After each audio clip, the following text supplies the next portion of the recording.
Welcome to TV 24 news. ముందుగా headlines చూద్దాం. Congress party నాయకులకు ముఖ్యమంత్రి రేవంత్ రెడ్డి కీలక సూచన. రాబోయే రోజుల్లో అనేక సవాళ్లున్నాయన్న ముఖ్యమంత్రి రేవంత్ రెడ్డి. లిమిటేషన్, మహిళా రిజర్వేషన్, జమిలీ ఎన్నికల వంటివి రానున్నాయని ప్రస్తావన. త్వరలో మార్కెట్ దేవాలయ కమిటీలో నామినేటెడ్ పోస్టుల భర్తీకి చర్యలు. ఇజ్రాయెల్ ఇరాన్ పరస్పర దాడులపై ట్రంప్ తీవ్ర ఆగ్రహం. కాల్పుల విరమణ ఒప్పందాన్ని ఇరు దేశాలు ఉల్లంఘించాయని వెల్లడి. వెంటనే పైలట్లను వెనక్కి పిలవాలని ఇజ్రాయెల్ కు ట్రంప్ హెచ్చరిక. ఇజ్రాయెల్ చర్యపై తాను సంతోషంగా లేనన్న అమెరికా అధ్యక్షుడు. దంగేటి జాహ్నవిని అభినందించిన జగన్. వ్యోమగామి అభ్యర్థిగా ఎంపికైన జాహ్నవి ప్రతి భారతీయుడికి, ఆంధ్రుడికి గర్వకారణమన్న జగన్. భవిష్యత్తులో మరిన్ని విజయాలు సాధించాలని ఆకాంక్ష. ఒకరిని పరామర్శించేందుకు వచ్చి ముగ్గురిని చంపేశారు. జగన్ పై శ్రీకృష్ణదేవరాయలు ఫైర్. మాజీ స్పీకర్ కోడెల విగ్రహ ఆవిష్కరణలో టీడీపీ నేతల వ్యాఖ్యలు. బెట్టింగ్ రాయుడు కుటుంబాన్ని పరామర్శించడం సిగ్గుచేటన్న కన్నా. తెలంగాణ ప్రభుత్వ రైతు భరోసా సంబరాలపై హరీష్ రావు తీవ్ర విమర్శ. రైతులకు కష్టాలు మిగిల్చి ఉత్సవాలు చేసుకుంటున్నారని మండిపాటు. గత బీఆర్ఎస్ ప్రభుత్వం 11 సార్లు రైతు బంధు ఇచ్చిందని గుర్తు చేసిన హరీష్. ఫోన్ ట్యాపింగ్ కేసులో సిట్ ముందు ఈటల వాంగ్మూలం. ప్రభాకర్ రావు ఎవరి ఆదేశాలతో ట్యాపింగ్ చేశారో చెప్పాలన్న ఈటల. హుజూరాబాద్, గజ్వేల్, మునుగోడు ఎన్నికల్లో తన ఫోన్ ట్యాప్ చేశారని ఆరోపణ. ప్రభాకర్ రావు నియామకం నిబంధనలకు విరుద్ధమని వ్యాఖ్య. ఇజ్రాయెల్ ఇరాన్ దేశాల మధ్య కాల్పుల విరమణ ఒప్పందం అమల్లో ఉన్నప్పటికీ ఇరు దేశాలు పరస్పర దాడులకు పాల్పడడంపై అమెరికా అధ్యక్షుడు డొనాల్డ్ ట్రంప్ తీవ్ర స్థాయిలో మండిపడ్డారు. కాల్పుల విరమణ ఒప్పందాన్ని ఇరాన్ తో పాటు ఇజ్రాయెల్ కూడా ఉల్లంఘించిందని ఆయన ఆరోపించారు. ముఖ్యంగా ఇజ్రాయెల్ ను ఉద్దేశించి తక్షణమే తమ పైలట్లను వెనక్కి పిలవాలని, బాంబు దాడులు నిలిపివేయాలని ఆయన గట్టిగా హెచ్చరించారు. ది హేగ్ లో జరిగే నాటో సదస్సుకు బయలుదేరే ముందు మీడియాతో మాట్లాడిన సందర్భంగా ట్రంప్ ఈ వ్యాఖ్యలు చేశారు. కాల్పుల విరమణ ఒప్పందం కుదిరిన తర్వాత కూడా ఇరాన్, ఇజ్రాయెల్ దేశాలు మళ్లీ దాడులు చేసుకున్నాయనే విషయాన్ని ఆయన ధృవీకరించారు. ఇరాన్ తో పాటు ఇజ్రాయెల్ కూడా కాల్పుల విరమణను ఉల్లంఘించింది. ఇజ్రాయెల్ చర్య పట్ల నేను సంతోషంగా లేను. టెల్ అవివ్ సంతోషించాలి, అదే నేను కోరుకుంటున్నా అని ట్రంప్ స్పష్టం చేశారు. భారతదేశానికి, ముఖ్యంగా ఆంధ్రప్రదేశ్ కు గర్వకారణంగా నిలుస్తూ యువ ప్రతిభావంతురాలు కుమారి జాహ్నవి దంగేటి అరుదైన ఘనత సాధించారు.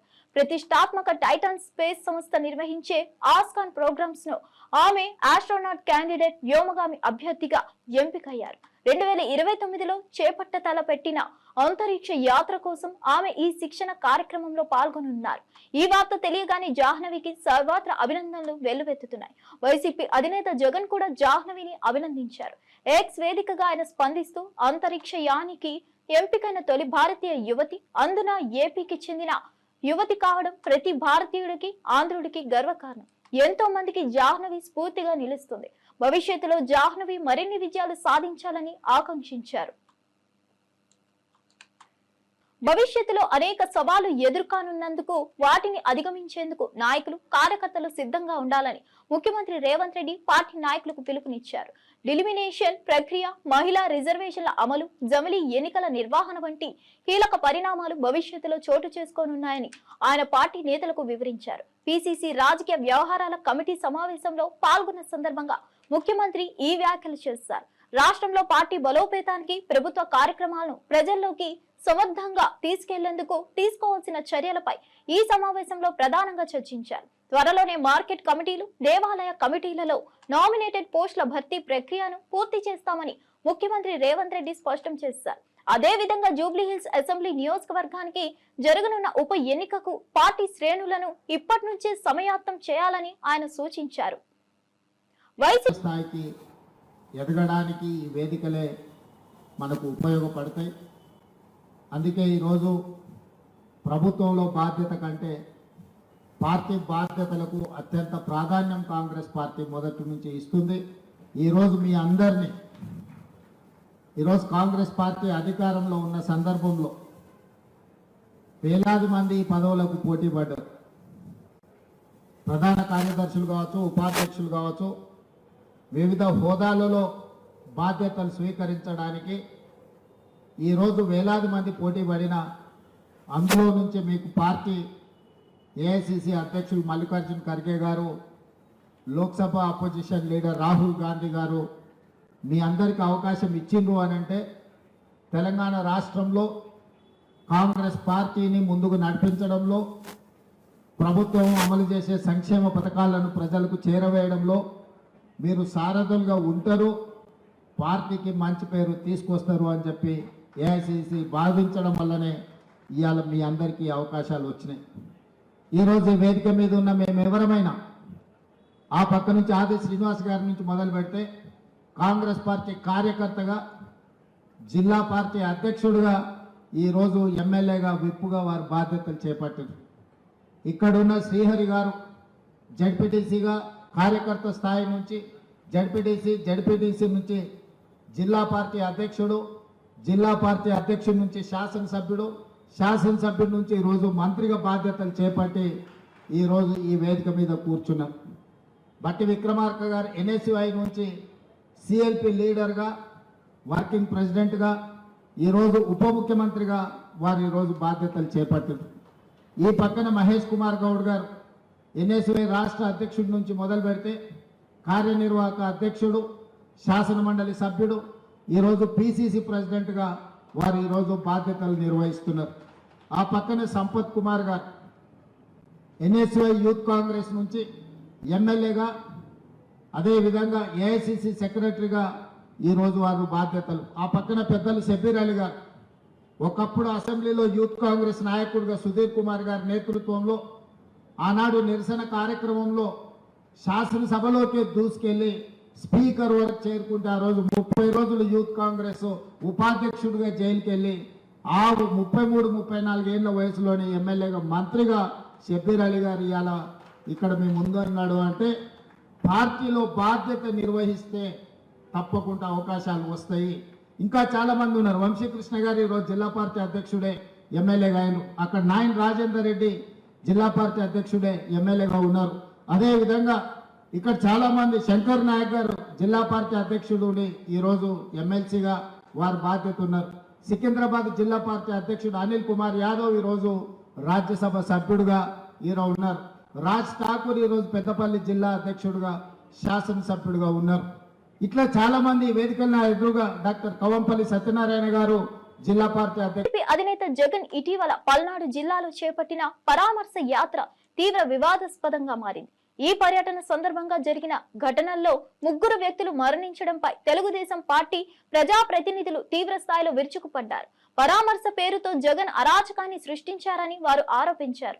మంగళవారం పల్నాడు జిల్లా రాజుపాలెం మండలం కొత్తూరులో టీడీపీ సీనియర్ నేత, దివంగత మాజీ స్పీకర్ కోడెల శివప్రసాదరావు విగ్రహాన్ని ఆవిష్కరించిన అనంతరం సత్తెనపల్లి ఎమ్మెల్యే కన్నా లక్ష్మీనారాయణ, నర్సారావుపేట ఎంపీ లావు శ్రీకృష్ణదేవరాయలు మీడియాతో మాట్లాడారు. ఈ సందర్భంగా వైఎస్ జగన్ పై తీవ్ర విమర్శలు గుప్పించారు. వైసీపీ అధినేత జగన్ ప్రజాస్వామ్యానికి విరుద్ధంగా వ్యవహరించి రాష్ట్రంలో 3 వ్యక్తుల మృతికి కారకుడయ్యాడని జగ్గంపేట ఎమ్మెల్యే జ్యోతుల నెహ్రూ తీవ్ర స్థాయిలో ఆరోపించారు. కూటమి ప్రభుత్వం అభివృద్ధి సంక్షేమాన్ని సమన్వయం చేసుకుంటూ ప్రజల మన్ననలు పొందుతుంటే ఓటమిని జీర్ణించుకోలేని జగన్ రాష్ట్రంలో అశాంతి సృష్టించేందుకు కుట్రలు పన్నుతున్నారని ఆయన మండిపడ్డారు. మంగళగిరిలోని తెలుగుదేశం పార్టీ కేంద్ర కార్యాలయంలో మంగళవారం ఏర్పాటు చేసిన విలేకరుల సమావేశంలో నెహ్రూ ఈ వ్యాఖ్యలు చేశారు. గత ఎన్నికల్లో ఓటమి పాలైనప్పటి నుంచి జగన్ ఎప్పుడు బయటకు వచ్చినా విధ్వంసమే సృష్టిస్తున్నారని నెహ్రూ విమర్శించారు.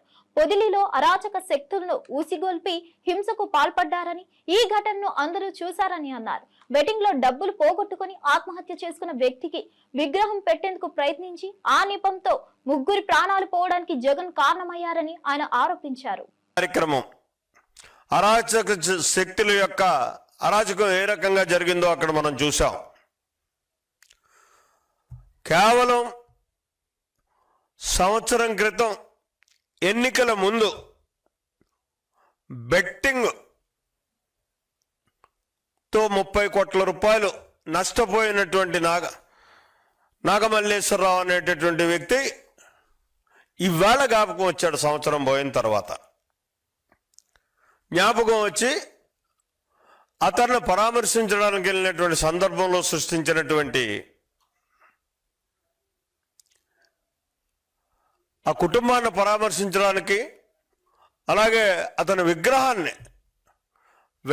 అంటే ఏదో మహనీయుల విగ్రహాలు పెట్టుకుంటాం,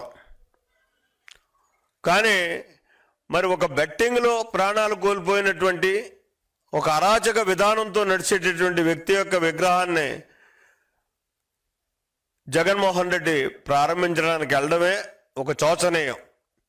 అయినప్పటికీ అక్కడ జరిగినటువంటి కార్యక్రమం అరాచక శక్తుల యొక్క ప్రేరణతోటి 3 వ్యక్తుల ప్రాణాలని అమానుషంగా కోల్పోయినటువంటి పరిస్థితి.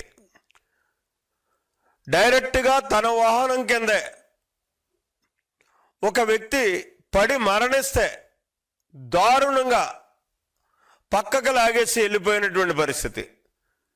తనకు తెలియలేదంటాడు. ఉన్నది ఎక్కడ కూర్చుంటాడండి? కారులోనే కదా ఉంటాడు. మరి ఆ ఉన్నటువంటి వ్యక్తికి రాయి ఎక్కితేనే ఏదో ఎక్కింది అని చెప్పేసి అని మనం గ్రహించేటటువంటి పరిస్థితి ఉంటుంది.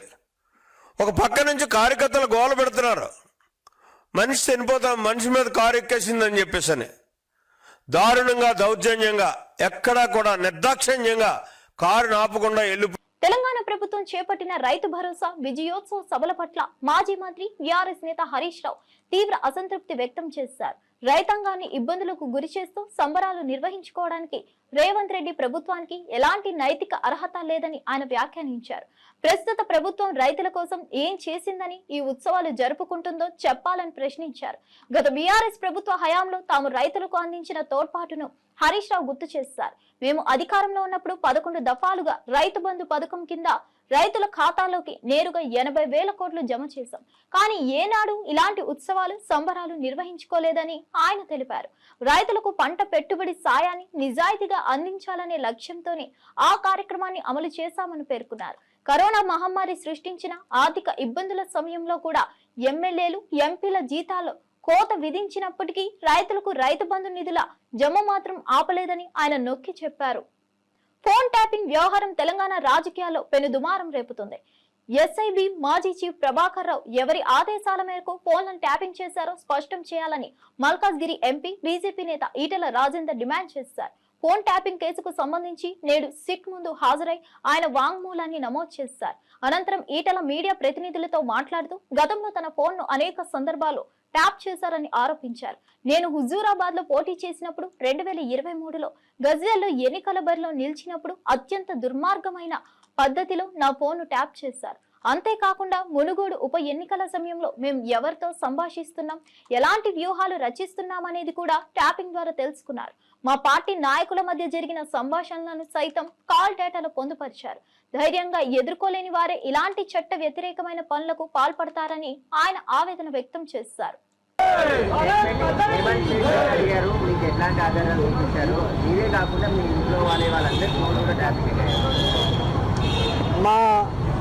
మా వైఫ్, మా భార్య నడిపేటువంటి జమునా హ్యాచరీస్ ఫోన్ నెంబర్లు కూడా మొత్తం ట్యాప్ చేసింది టోటల్గా.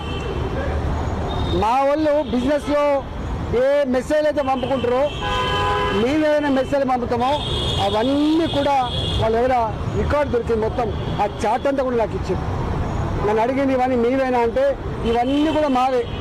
ఇలా మా విక్రమ్ రెడ్డి గారు మా జిల్లా పార్టీ అధ్యక్షుడు, మా గురువర్ధన్ రెడ్డి గారు మా పార్టీ నాయకులు, మా సతీష్ గారు మా పార్టీ నాయకులు, వేణుగోపాల్ రెడ్డి గారు మా పార్టీ నాయకులు, ఇవాళ మా సాయి గారు, అనేక మంది, కొన్ని వందల మంది.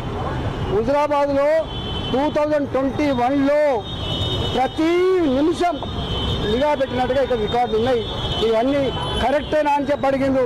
ఇవన్నీ కూడా కరెక్టే అని చెప్పొచ్చినాం మేము. సార్ ఇంకొకటి, ఈ అధికారులకి ఎవరు ఆదేశించారు అనుకుంటున్నారు, వారి వెనకాల ఎవరు ఉన్నారు, అది ఎవరు, వారి మీద ఎట్లాంటి చర్యలు? ఇవాళ నేను మళ్ళీ చెప్తున్నా, వీళ్ళు శిశపిశలకు ఆస్కారం లేదు. ప్రణీత్ రావు గారు కానీ, మీకు శ్రవణ్ కుమార్ కానీ, లేకపోతే రాధాకృష్ణరావు గారు కానీ, తిరుపతయ్య గారు కానీ, వీళ్ళందరూ కూడా చెప్పిన మాట ఏంటంటే, మేము బాజాప్తా ప్రభాకర్ రావు గారి ఆదేశాల మేరకే ఫోన్ ట్యాప్ చేసినాము. ప్రభాకర్ రావు గారి ఆదేశాల మేరకే ఈ సమాచారం అంతా కూడా సేకరించి ఇచ్చినాము. ప్రభాకర్ రావు గారు కూడా ఒక స్టేట్మెంట్ ఏమిచ్చిందంటే, నా కింద ఉన్న అధికారులు కూడా నేను చెప్పే ఫోన్లను చేసిండు, చెప్పని వాడు కూడా చేసిండు అని చెప్పి, అంటే ఇంత మిస్యూజ్ చేసిండు. ఎవరి అండతో? తప్పకుండా ఈ డిపార్ట్మెంట్ ముఖ్యమంత్రి గారి కంట్రోల్లో ఉంటుంది. ఈ ఇంటెలిజెన్స్ వ్యవస్థ కానీ, ఎస్ఐబి కానీ, లా అండ్ ఆర్డర్ కానీ ఇవన్నీ కంట్రోల్ ఉండేది ముఖ్యమంత్రి దగ్గర ఉంటుంది. ఏ పీరియడ్లో ఇవి ట్యాప్ చేయబడ్డావో, ఏ పీరియడ్లో ఈ సమాచారం సేకరించబడ్డావో అప్పుడు ముఖ్యమంత్రి గారు ఎవరుంటారు? కేసీఆర్ గారు ఉంటారు. ఇవాళ ముఖ్యమంత్రి గారికి తెలవాలి. ఇవాళ ముఖ్యమంత్రి గారి కిందనే ఉంటుంది ఇంటెలిజెన్స్ వ్యవస్థ, ముఖ్యమంత్రి గారి కిందనే ఉంటుంది ఇవాళ ఎస్ఐబి వ్యవస్థ. ఇవాళ ఈ ముఖ్యమంత్రి గారు చెప్పాలి. మీరు మంత్రిగా పనిచేసిన సమయంలో మంత్రిగా పనిచేశారు. ఆ సమయంలో ఫోన్ ట్యాపింగ్ సంబంధించి చర్చ కానీ ఇట్లాంటి ప్రభాకర్ రావు మీట్ కావడం కానీ అట్లాంటివి జరిగినాయి ముఖ్యమంత్రి గారు? అసలు జనరల్గా ఇంటెలిజెన్స్ వ్యవస్థ కానీ, ఎస్ఐబి కానీ ఈ రెండు చాలా కాన్ఫిడెన్షియల్గా పనిచేయాల్సిన డిపార్ట్మెంట్. ఇవాళ ఈ రూపంలో వాటి చరిత్ర ఇంత మలైనైద్దని బయటకు వస్తుందని చెప్పి ఎవరు ఊహించలేదు. అంటే ఎంత బాధ అవుతుందంటే భార్యాభర్తలు నేను నా భార్య ఇద్దరం మాట్లాడుకునే సంభాషణ కూడా ఉంటుందంటే ఎంత నీచానికి ఒడిగట్టిండు, వీళ్ళెంత నీచానికి ఒడిగట్టిండు. ఇక ఇంతకంటే దుర్మార్గం ఏముంటుంది? ఒకవేళ ఈ ప్రభుత్వానికి దమ్ము లేకపోతే, ఈ ప్రభుత్వానికి నిజాయితీ లేకపోతే మేమున్నాం, సిబిఐకి అప్పచెప్పండి. ఎక్కడ ఆంధ్రప్రదేశ్ కాంగ్రెస్ కమిటీ అధ్యక్షురాలు వైఎస్ షర్మిల మంగళవారం నాడు నెల్లూరు జిల్లాలో పర్యటించారు. ఈ సందర్భంగా ఆమె తన సోదరుడు వైసీపీ అధ్యక్షుడు జగన్ లక్ష్యంగా తీవ్ర స్థాయిలో విమర్శనాస్త్రాలు సంధించారు.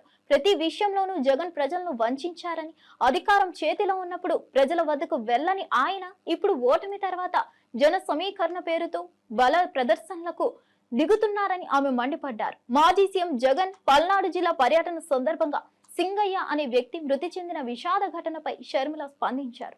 జగన్ కారు సైడ్ బోర్డుపై నిలబడి ప్రయాణించడం మొదటి తప్పని, ఆయన షేక్ హ్యాండ్ ఇస్తున్న సమయంలోనే ఈ దురదృష్టకర సంఘటన చోటు చేసుకుందని ఆమె ఆవేదన వ్యక్తం చేశారు. ఈ దుర్ఘటనకు సంబంధించిన వీడియోను ఫేక్ అని ప్రచారం చేయడం అత్యంత దురదృష్టకరమని ఆమె వ్యాఖ్యానించారు.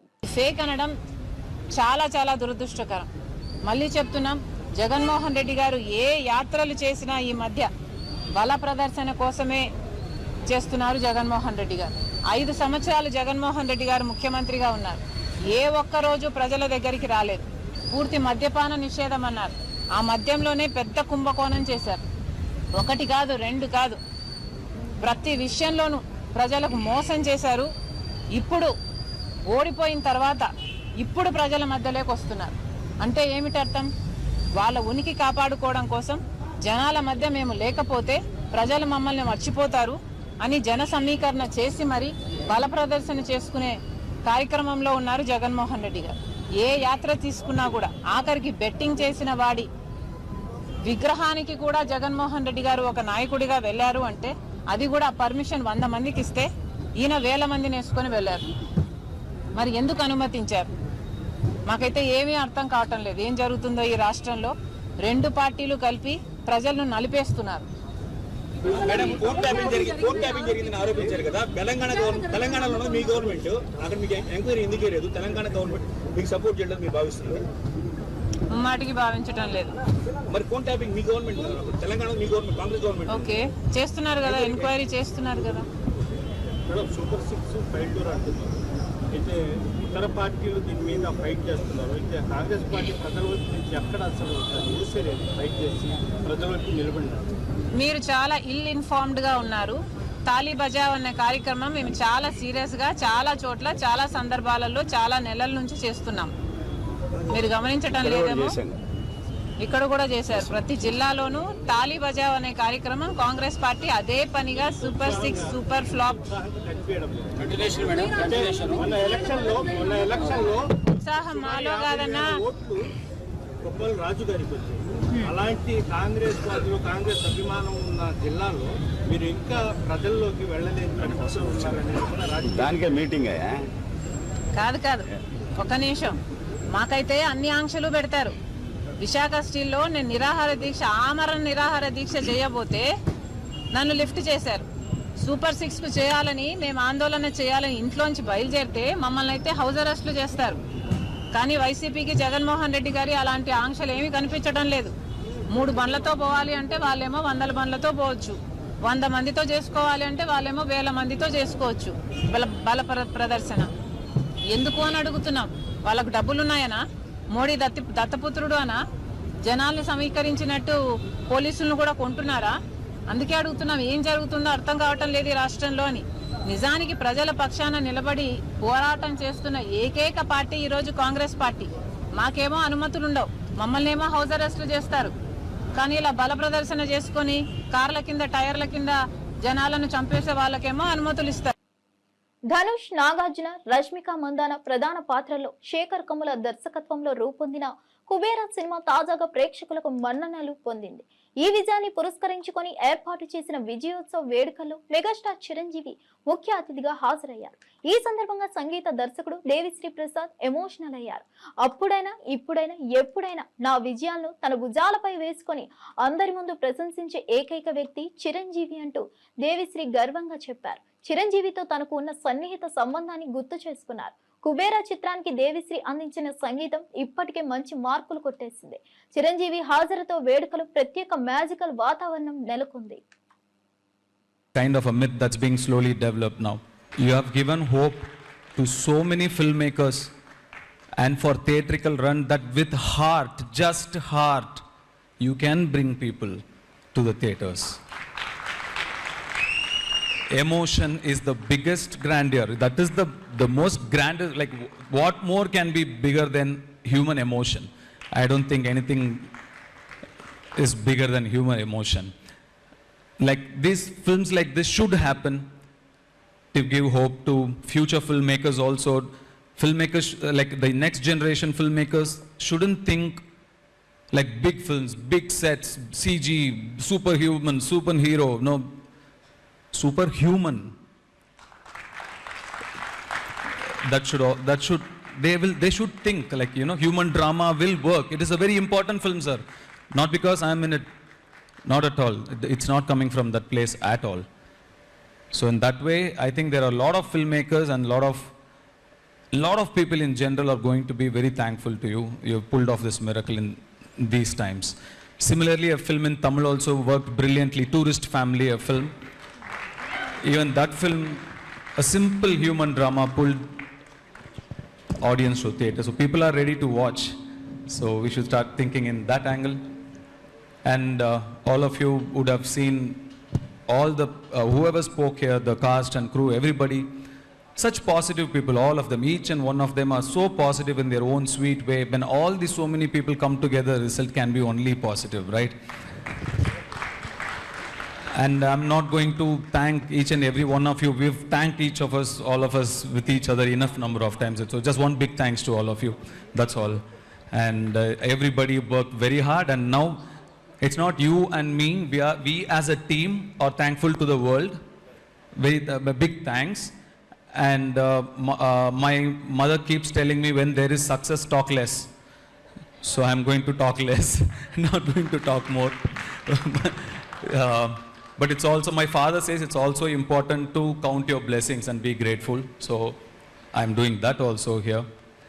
And very, very, very, very happy to see the smile on your face, and more importantly, the smile on my producer's face.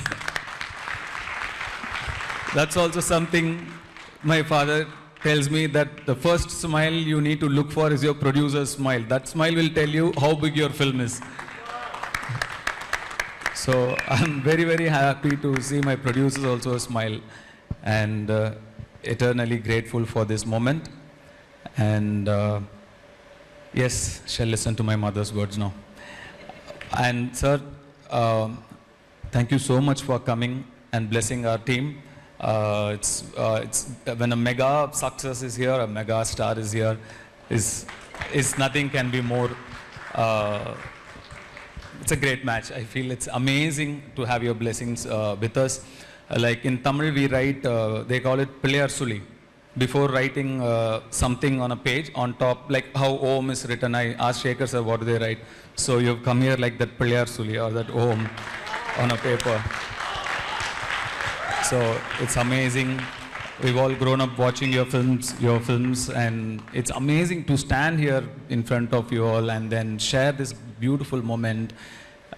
So nice. It's so nice.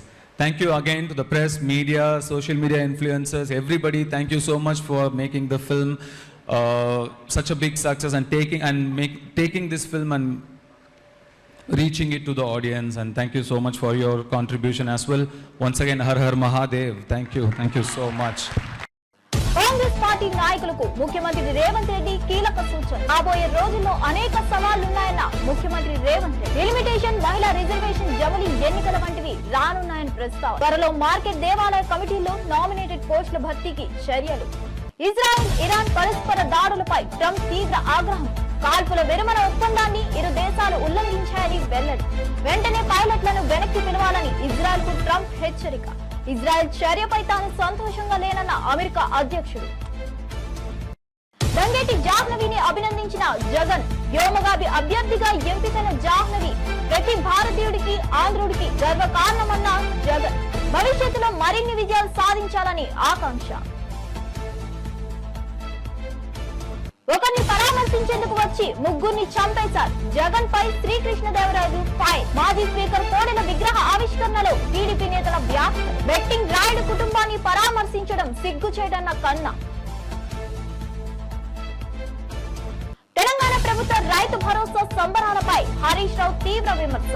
రైతులకు కష్టాలు మిగిల్చి ఉత్సవాలు చేసుకుంటున్నారని మండిపాటు. గత బీఆర్ఎస్ ప్రభుత్వం 11 సార్లు రైతు బంధు ఇచ్చిందని గుర్తు చేసిన హరీష్. ఫోన్ ట్యాపింగ్ కేసులో సిట్ ముందు ఈటల వాంగ్మూలం. ప్రభాకర్ రావు ఎవరి ఆదేశాలతో ట్యాపింగ్ చేశారో చెప్పాలన్న ఈటల. హుజూరాబాద్, గజ్వేల్, మునుగోడు ఎన్నికల్లో తన ఫోన్ ట్యాప్ చేశారని ఆరోపణ.